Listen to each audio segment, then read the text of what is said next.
오늘 말씀의 제목이 뭐죠? 하나님의 산에 오르라. 아멘. 할렐루야. 인생의 광야에서 구름 기둥과 불 기둥으로 인도하시사 은혜의 열림으로 인도하시는 하나님을 찬양합니다. 이 시간 살리시는 영 되시는 성령께서 생명의 숨을 불어넣어 주셔서 약해져가는 우리 믿음의 심장이 충만으로 두근거리게 하실 줄 믿습니다. 어느 날 한 농부가 아들을 밭으로 내보냈습니다. 그리고 꼭 일직선으로 밭을 갈아보라고 부탁합니다. 아들, 밭을 갈 때는 반대쪽 끝에 한 물체를 정해서 그것을 향해서 일직선으로 가면 된단다. 알았지? 그리고 시간이 흘러 밭을 확인해 보니 밭이 이리저리 물결 모양으로 휘어져 있습니다. 아버지는 아들을 불렀어요. 아들아, 아빠가 반대쪽 물건을 하나 정해서 그것을 바라보면서 똑바로 가려고 했지 않니? 그러자 아들은 머리를 굴쩍굴쩍 하면서 그렇게 했어요. 그런데 토끼가 워낙 쉴 새 없이 뛰어다녀서요. 여러분, 우리 인생도 이리저리 휘어진 삶이 아니라 고든 믿음의 삶이 되기 위해서는 표적을 잘 정해야 돼요. 표적을. 어제와 오늘이 다르게 움직이는 세상을 표적으로 삼으면 인생의 밭이 잘 갈아질 수가 없습니다.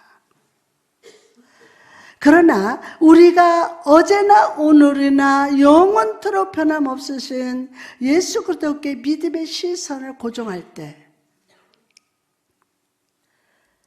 우리의 삶은요, 하나님께로 일직선으로 나아가는 삶이 될 것임을 믿으시기 바랍니다. 자, 이런 의미에서 볼 때 예수님을 따르는 제자들의 삶의 밭은 이리저리 흔들리는 물결처럼 중심이 없었습니다.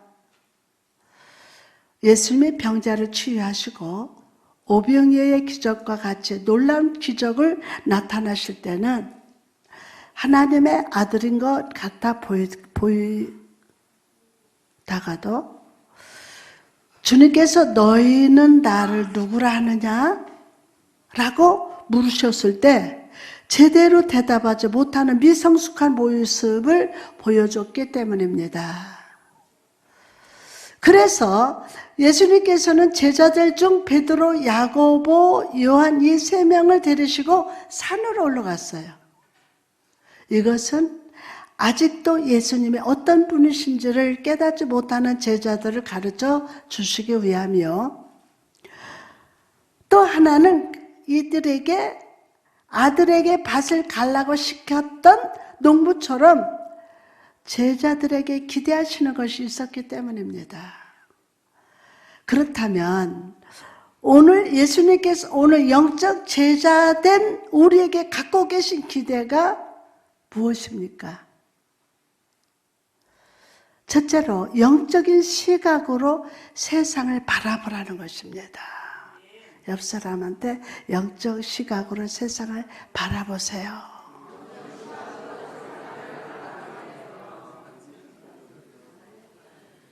자, 오늘 본문 28절에 이 말씀을 하신 후 8일쯤 되어서 예수님께서 베드로와 요한, 야고보를 데리고 기도하라 산으로 올라가사 예수님께서 12명의 제자들 중에 베드로와 야고보, 누구요? 요한을 데리고 올라가셨습니다. 이것은 이 세 명의 제자들을 특별히 사랑하시기 때문이가 아니라 가장 먼저 가장 먼저 변화를 받아야 할 제자들이었기 때문입니다. 가장 먼저 변화를 받아야 할 제자들이기 때문에 성경 사복음서를 보면요, 이 세 제자들의 이름이 자주 나오는데 이름이 나올 때마다 무슨 문제가 터지고 불평, 불만이 생겼습니다. 잘 성경 보세요. 때문에 예수님께서는 이들이 변화되지 않고서는 복음의 부흥이 있을 수 없다고 생각하시고 산으로 데리고 가셨어요. 그럼 여러분, 왜 주님은 제자들을 산으로 데려가신 것일까요? 성경에서 산은 특별한 의미를 가지고 있는데 바로 하나님과 보다 가까운 장소를 말합니다. 산이 높으면 높을수록 하나님과 나와의 거리가 그만큼 가깝고 더 친밀하게 교제할 수 있는 장소라고 생각했다는 것입니다. 또한 산 꼭대기에 올라가서 땅 아래를 바라보면 어떻습니까? 산 꼭대기로 높은 산 꼭대기로 올라가.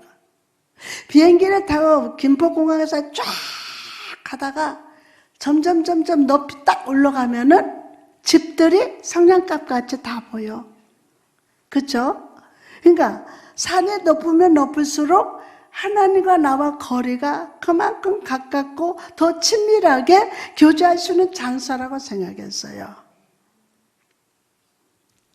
여러분, 산 아래 있을 때 그렇게 커 보이던 건물도 아주 작아 보이지 않습니까? 이처럼 예수님께서는 제자들을 산으로 데리고 가시는 일을 통해서 중요한 가르침을 주십니다. 즉 너희가 세상의 시각으로 인간의 연약함을 가지고 삶을 바라보지 말고 하나님과 가까이 교제하며 하나님의 시각으로 삶을 바라보는 자가 되라.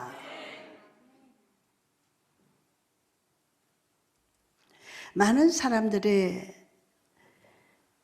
믿음을 말할 때 교회를 얼마나 오래 다녔느냐? 20년이냐? 30년이냐?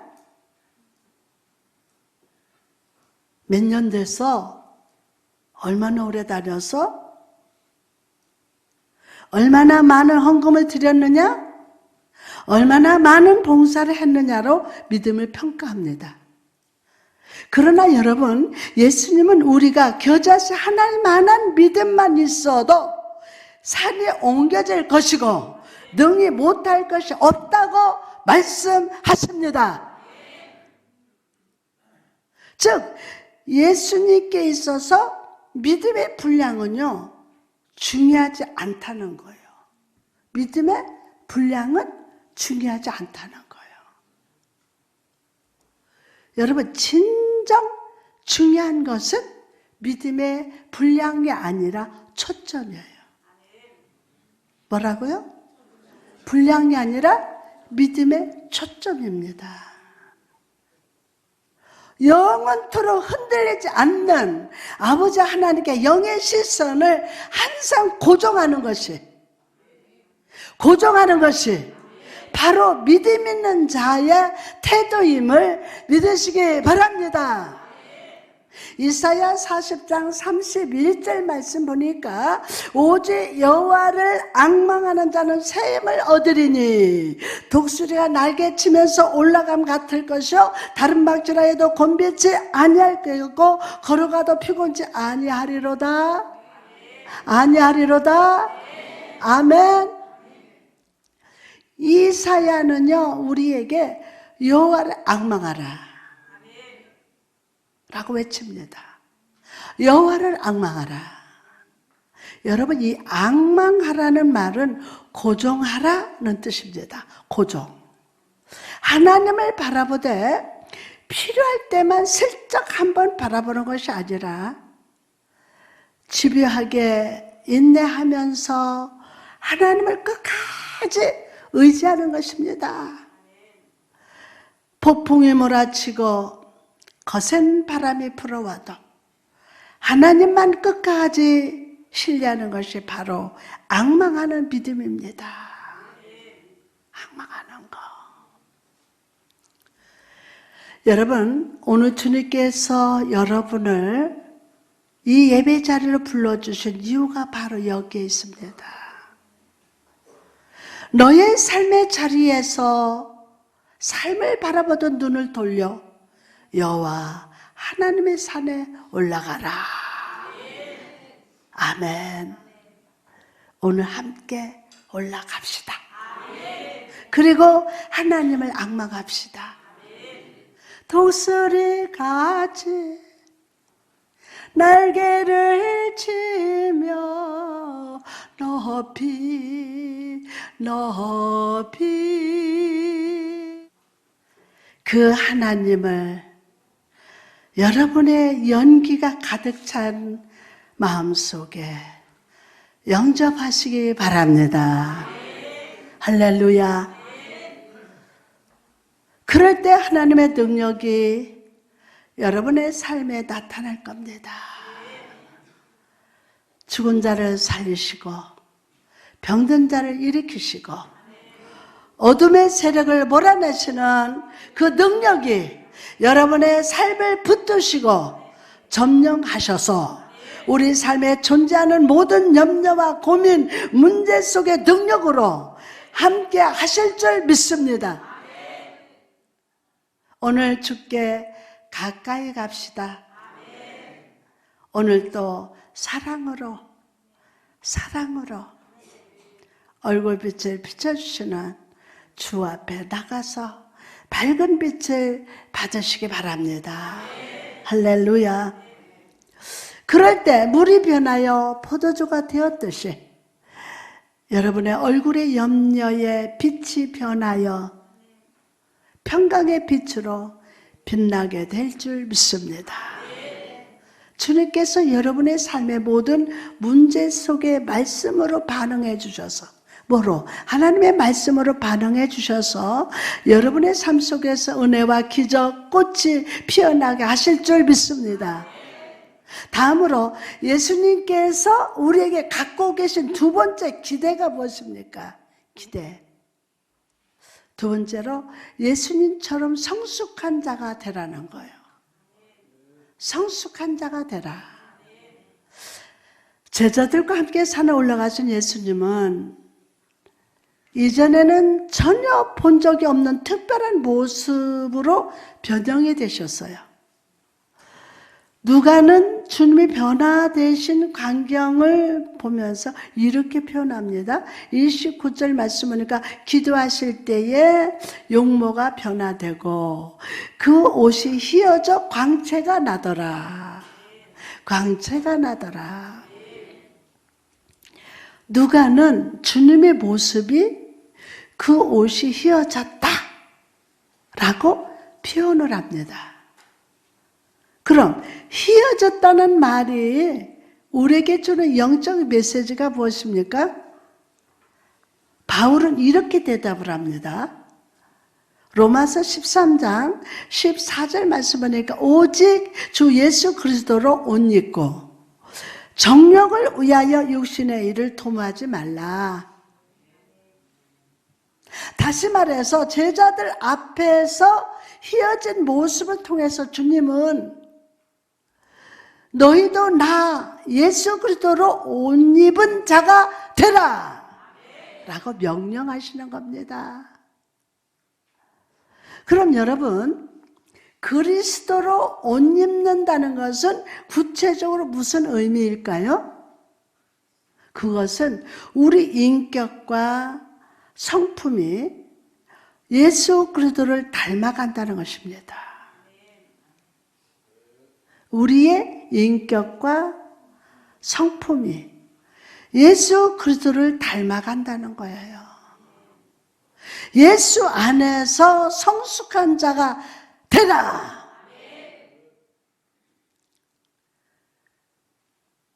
그럼 예수 안에서 성숙한다는 것은 무엇입니까? 세상에서 성숙은 다른 사람을 의지하던 것을 벗어나서 독립적이 된다는 뜻입니다. 그러나 성도의 삶에서 성숙이라는 것은 무력하게 하나님을 의지한다는 뜻입니다. 아무리 상황이 절망적이어도 내 힘이 아니라 그분의 손에 모든 소망과 기대를 거는 사람이 바로 성숙한 사람이라는 거예요. 성숙하다. 그런데 오늘날 많은 성도들이 주 앞에 나올 때 연약함으로 나가려 하지 않습니다. 자기 지식, 자기 경험, 세상의 방법들을 어깨에 메고 주님께 나아갑니다. 이런 사람들을 향해서 예수님이 말씀하십니다. 마태복음 19장 24절 말씀을 이렇게 다시 너에게 말하노니 낙타가 바늘기로 들어가는 것이 부자가 하나님의 나라에 들어가는 것보다 쉬우니라 하시니. 우리가 이 말씀을 보면요, 천국에 들어가기가 얼마나 힘든지를 말씀해 주기 위해서 비유로 생각합니다. 하지만 실제로 예루살렘 성에 가면요, 바늘기라는 쪽문이 있다고 합니다. 우리 충청도도 쪽문이 있어요, 옆에. 근데 예루살렘 성에 가면 이 바늘기라는 쪽문이 있다고 합니다. 예루살렘 성에 몇 개의 문이 있는데 해가 지면 출입하는 문을 닫습니다. 그런데 간혹 늦게 오는 사람들을 위해서 큰 문 옆에 쪽문을 열어놓는데 바로 그 쪽문을 바늘기라고 부른다고 합니다. 바늘기. 이 바늘기 쪽문을 이용하는 사람들은 주로 장사하는 상인들인데 이들은 낙타 등 위에 짐을 잔뜩 실어놓고 문 앞으로 옵니다. 하지만 쪽문이 너무 작아서 상인들은 낙타 등에 실은 짐을 다 내려놓고 낙타의 무릎을 꿇게 하고 문으로 들어와야 겨우 들어올 수 있다고 합니다. 여러분, 이처럼 우리가 주 예수님께 나갈 때는 우리 방법을 내려놔야 돼요. 우리 방법을 내려놔야 돼요. 그래서 우리의 힘으로는 옳게 못 살고 내 희망 가지고서 승리 못한다. 우리의 힘으로는 못해요. 내 생각 내려놓고 내 계획 내려놓고 낙타무릎이 되어서 철저히 주를 의지하는 자로 나가야 함을 믿으시기 바랍니다. 여러분, 예수님을 보십시오. 예수님, 주님께서 십자가의 죽음을 눈앞에 두시고 하신 기도가 무엇이었습니까? 마태복음 26장 39절에 내 아버지여, 만일 할만하시거든 이 잔을 내게서 지나가게 하옵소서. 그러나 나의 원대로 마옵시고 아버지 원대로 하옵소서. 아멘. 아버지 원대로 하옵소서. 보통 인간 같으면요, 십자가의 죽음을 피하고 싶을 겁니다. 살려달라고 기도할 것입니다. 그런데 예수님께서는 그 절체절명의 순간에 살려달라는 기도가 아니라 아버지의 뜻대로 되기를 원한다고 기도를 하십니다. 어떻게 이런 기도가 가능했을 것일까요? 바로 주님께서 항상 습관을 쫓아 기도하셨기 때문이에요. 기도하셨기 때문에. 누가복음 22장 39절에 예수님께서 나가서 습관을 따라 감난산에 가시매, 우리는 이 말씀을 예수님께서 기도하는 습관을 가지셨다고 이해합니다. 그러나 여기서 습관을 따라 기도하셨다는 말은 단순히 기도의 습관을 가지셨다는 뜻만이 아니라 항상 하나님 아버지의 뜻을 구하는 기도의 습관을 가지셨다는 뜻입니다. 더 크게 아멘. 항상 자기의 뜻을 내려놓고 하나님의 뜻을 구하는 습관이 있기 때문에 예수님께서는 십자가를 지셨고 십자가에서 죽으시고 부활하시사 저와 여러분의 곁에 임마누엘로 함께 하시는 구세주가 되어 주셨습니다. 여러분, 오늘 여러분 앞에 서서 흰 옷을 입으시고 변하신 예수님을 바라보십시오. 그리고 여러분도 예수 그리스도로 옷 입고 겸손히 주를 의지하는 자가 됩시다. 할렐루야. 내 방법, 내 생각, 내 시간, 내 계획이 아무리 선하고 좋아 보인다 해도 오늘 그 모든 것을 오늘 다 내려놓고 예수님처럼 내 뜻이 아니라 하나님의 뜻이 이루어지게 해달라고 기도하는 여러분 되시기를 주님의 이름으로 축원합니다. 마지막으로 예수님께서 오늘 영적 제자된 우리에게 갖고 계신 세 번째 기대가 무엇입니까? 세 번째로 기적의 자리를 벗어나 현실로 나가라. 다시 한번 기적의 자리를 벗어나 현실로 나가라.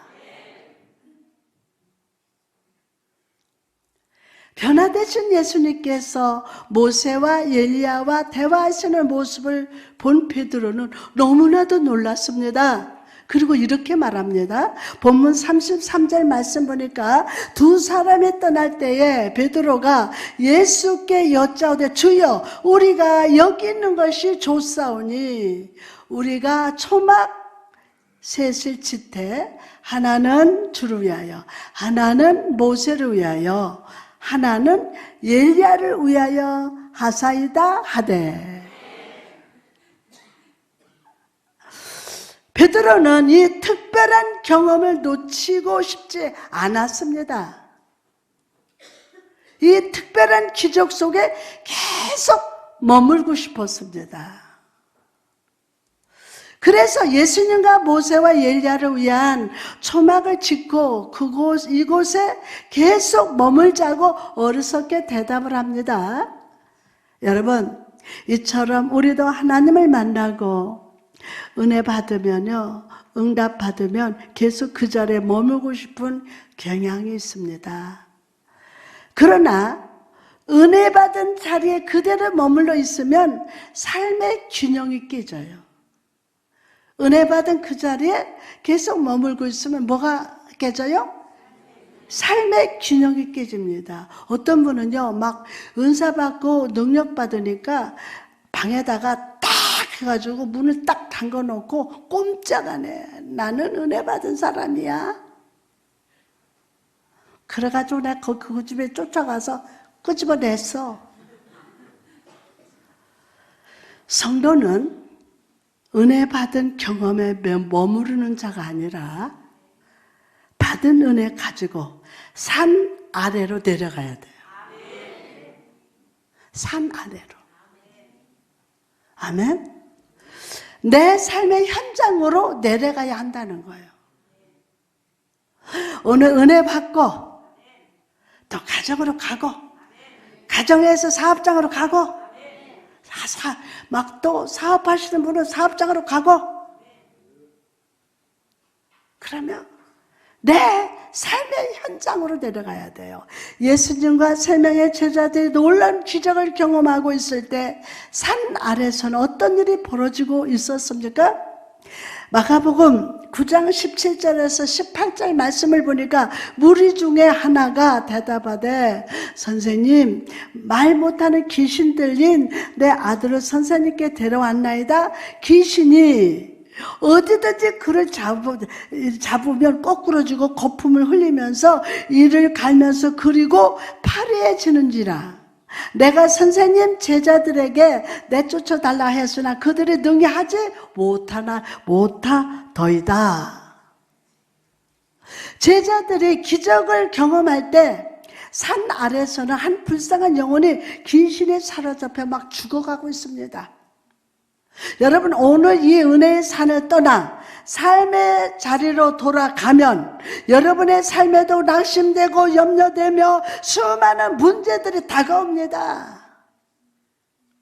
그러나 우리가 하나님의 시각으로 삶을 바라볼 때, 여호와 하나님을 앙망할 때, 우리의 믿음의 시선을 주님께 고정할 때,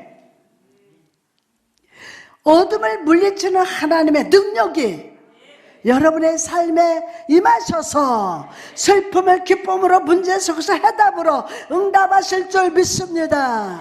할렐루야. 여러분의 삶의 자리에서 낙타 무릎으로 부르짖으며 하나님의 뜻을 구할 때 물을 포도주로 바꾸시는 예수 그리스도의 능력이 여러분의 얼굴 빛을 편안으로 바꿔주시고 예수 그리스도의 승리가 여러분의 승리가 되게 하실 줄 믿습니다. 믿는 대로 될지어다.